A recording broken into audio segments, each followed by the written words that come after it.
Twatangiye rero twakomeje icyo bita umukire w'umumiliyoneri, twagarutse kwiganirira ngo turebe ese birimo kugenda bite. Twaje kubona witwa Shalom afata umwanzuro w'uko kujya kubwiza ukuri muzehe, amubwiza ukuri kwa byose. Yabimubwiye rero, yamubwiye yuko burya ibyo yamubwiraga byose byari ibinyoma. Yamubwiye yuko ku bya kampani ya Cedric, amubwira ati buriya iriya kampani narayitiriraga, ntabwo yari yanjye, nagiraga ahubwo nkomeze nesha umutwe Cedric na Alice kugira ngo badakomeza gukundana, cyane cyane ko byari byarananiye kwiyakira yuko Alice atakinkunda. Rero n'ibindi byose uwitwa papa aramubwira ati ese wari uyobeye yuko urukundo rujyaho urushaka? Bigaragara yuko impamvu papa Alice yakomezaga kutemera ibya Alice na Cedric nuko yari azi yuko bashobora kuba baragambanye, bakagambanira uwitwa Shalom.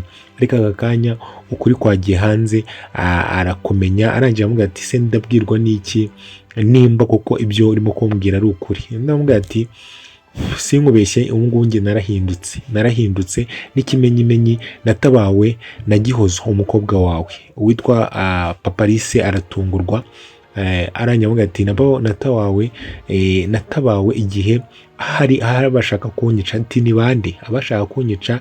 Arangije aravuga ati ni umukobwa witwa Aria. Gusa papa Alice ntabwo yabashije kumwibuka, kandi barigeze kubonanaho, sinzi niba mubyibuka umunsi Aria yazaga aje kureba, abeshya ngo aje kureba ngo Dani. Sinzi nimba aho ngaho mubyibuka, ariko barahuye. Rero Shalom yabwije ukuri papa Alice ibintu byose nta na kimwe ahishe. Arangije aramubwira ati rero ngaho haguruka ngaha ugende. Byari bimaze kumurenga kubona umwana yarifashe akamubeshya bigeze aho ngaho. Arangije ashikuramo n'umukandara ashaka kumukubita. Twavuga ngo duze twibonera witwa Dani yinjira muri biro, agahamagara Kami, kuko yarabonye uwitwa Pucuri akamwitiranya na Kami. Bisa nkaho ubona barimo kuganira, baganiriye bavugana ku bya raporo, amwaka nimero. Aho ngaho ntabwo turi batinde, gusa njyewe nabonye yuko buriya Dani ashobora no guhita aberana n'uwitwa Pucuri, bagahita baberana rwose, ku buryo bakomeza bakikundanira, bagakundana, urukundo rugakomeza, cyane cyane wenda nubwo wenda atajya mu cyimbo cya Kami, ariko yabasha komora ibikomere Kami ibyasigaye ku mutima w'uwo muhungu wacu Dani. Twabonye rero witwa Shalom ahamagara Gihozo, arangije amubwira ati Gihozo rero bwayishime, ni kumubwira ati ishime. Undi amubwira ati habaye iki? Ati papa wawe namubwije ukuri, kose nta na kimwe nsigaje. Ni wowe ati ishime rero yuko kuko ibyo nagusezeranyije ndimo kubikora. Undi arangije amubwira ati nizere ko utigeze umubwira yuko ari njye wagutabaye. Ni wowe ati njye ahantu ngeze ntabwo nyibeshya, ntabwo rero namubwije ukuri kwa byose nta kintu na kimwe nsigaje. Ati rero ntabwo nari kwifata ngo mbeshye, kandi humura nta kibazo na kimwe kiri kubeho, papa wawe nta kintu ari bugutware rwose, ntugire ikibazo, kandi urabizi yuko mora iruhande rwawe, kandi nawe warakuze ibitekerezo ufite kuba waranagize n'igitekerezo cyo kuntabara, nabyo ni igitekerezo wakoze cyiza kandi ngomba kukubahira. Twaje kubona rero papa Alice nyuma yo kumenya amakuru y'uko Shalom akiriho, yanamubeshye, yese ahamagara kwa ababyeyi ba Alice. Arangije arababwira ati nagira ngo mbamenyeshe yuko umuhungu wanyu akiri muzima. Ati rero waka kanya nta kintu byinshi mfite byo kubabwira, ahubwo muhamagare ababwire byose. Akomeza kubabwira ati rero ubu nta deni njye mbafitiye, nta n'ikintu ngomba kubabwira, muhamagare umuhungu wanyu ababwire. Arangije ahita anabakopa. Twaje kubona rero Alice na Cedric barimo kuganira. Cedric arimo kwibaza ati ase shiri wanjye ubu nakoze iki ku buryo abantu bifata bakangirira nabi bigeze aha ngaha, bangirira nabi bigeze hano? Ati nk'ubu ngubu ndimo kwibaza ikintu nzakora kugira ngo ndimo kwibaza ikintu cyatumye Ariya ankorera ibintu nka biriya, kandi koko nawe wakibaza umuntu mwakundanye yarangiza akifata akakwicira umuvandimwe ngo kugira ngo akubabaze. Rero Alice yamwitegereje ati sheri wanjye humura kandi icyo nkeneye ni uko utuza ukiyakira kuko njye ndahari, buri kimwe cyose nzajya gukorera, nzakubera umuvandimwe, nzakubera umukunzi, nzakubera buri kimwe cyose, nta kintu na kimwe nzaba nsigaje kuri iyi si usibye kukwitaho no kuba hafi. Amagambo meza Alice yabwiraga Cedric yatumye avuga ati yego nanjye sheri wanjye, sinzi uko nari kubaho nagufite, sinzi uko nari kubaho nakubona, sinzi uko nari byari kugenda. Ati rero barangije barahoberana, ubona ari ibintu byinshi. Twaze kubona rero uwitwa Gihozo arimo kuganira na Dani, arangira avuga ati Dani, hari ibintu nyine nshaka kukubwira n'ubwo njye mbikubwira ntubyumve, gusa aka kanya abishe umukunzi wawe bose barafunze, yaba Ariya ndetse n'abicanyi yatumaga bose ubu ngubu babafunze. Ati rero kuba bose babafunze umenye n'iki ngiki ngiye kukubwira. Ati aka kanya muribuka igihe nazaga mfite ibikomere, murabyibuka igihe Gihozo yaragiye iwabo, yambwiye ati nibwo natabaye uwitwa Sharomo musanze mu bitaro, gusa kuri diro yacu n'abaganga ndamutabara muvana mu bitaro. Ati rero ni njyewe watabaye Sharomo, aka kanya ubimenye utazanahura nawe ukagira ngo ni umuzimu.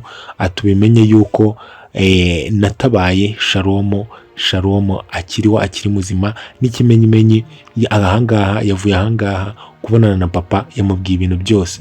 Dani yashatse gusa nkaho mubwira ati wa mwana we wagiye ugenda gakeya, urabona kujya mu bitaro, ukajya mu bitaro ugakora ibintu nk'ibyo ngibyo ku bintu bitajyanye n'amategeko, ukagenda ugacishije umuntu ngo leta irimo gukurikirana, uzi ko bishobora kukugiraho ingaruka bakaba bagufunga.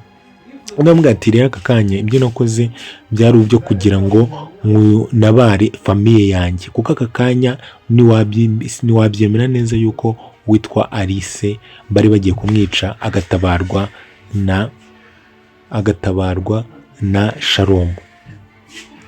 Sharomo niwe watabaye Alice. Bivuga yuko Alice Sharomo yaba yarapfuye na Alice bari kuba baramwishe. Rero kuba naratabaye Sharomo byanga byakunda ko nibyo byatumye no kuba Alice akiri muzima nabyo birimo. Rero aka kanya ibyo nakoze nabyo nicuza, ibyo nakoze ndi proud yabyo, ibyo nakoze nungo bisubiye inyuma nakongera nkabikora Sharomo nkongera nkamutabara, kuko njyewe ubwenge mfite narize ibintu byinshi cyane. Dani ajya aramubwira ati yego ibyo wakoze nibyo nyine nuko nguko.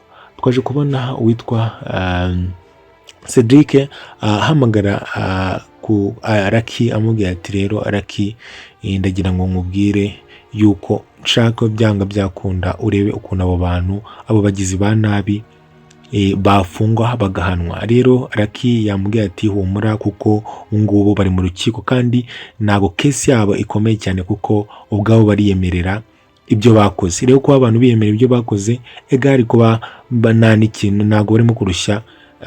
Rero barahita bafungwa byanga byakunda. Ahubwo ubu ngubu icyo tugiye gukora, tugiye gukurikirana umuntu uri inyuma y'ibyo bintu byose. Twaje kubona Alice arimo kuganira na Tricia, arimo kuvuga ati barimo kuvugana ku by'ubukwe, ibintu nk'ibyo ngibyo ubona bishimye. Undi aramubwira ati ubu nanjye rero najya nkubwira aka kanya ngo ni Tricia, ati nsigaye nkundana na Lucky.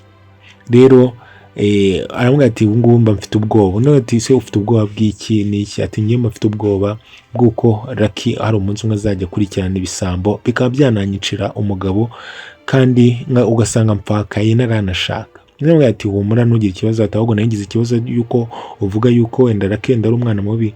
Ati nanjye kukumara impungenge kuko Lucky twariganye, ni imfura cyane rwose, ni umuhungu mwiza wita kuwo akunda. Rero ntugire ikibazo. Twaje kubona Dani ajya kwisabira Lucky kuba yabonana na Ariya.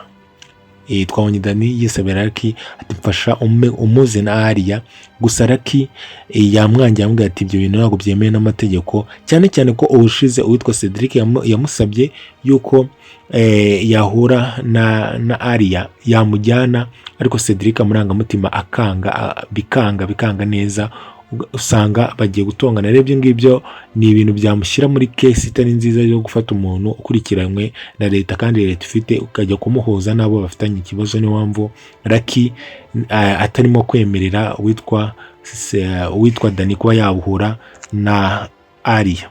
Twaje kwibonera tubona uwitwa Alice bwa mbere agisohoka muri biro kwa Cedric ahita kubitana n'uwitwa Shalom. Yese yikanga cyane muri uko ibintu Shalom byose yakoze, ariko Shalom ngo muri aka kanya yarahindutse cyane noneho. Gusa ikiza cye nuko Alice nawe azi yuko Shalom akiriho. Ese biraza kugenda gute? Ese Shalom agiye kwitwara gute kuri Alice? Cyo mukomeze mugire ibihe byiza.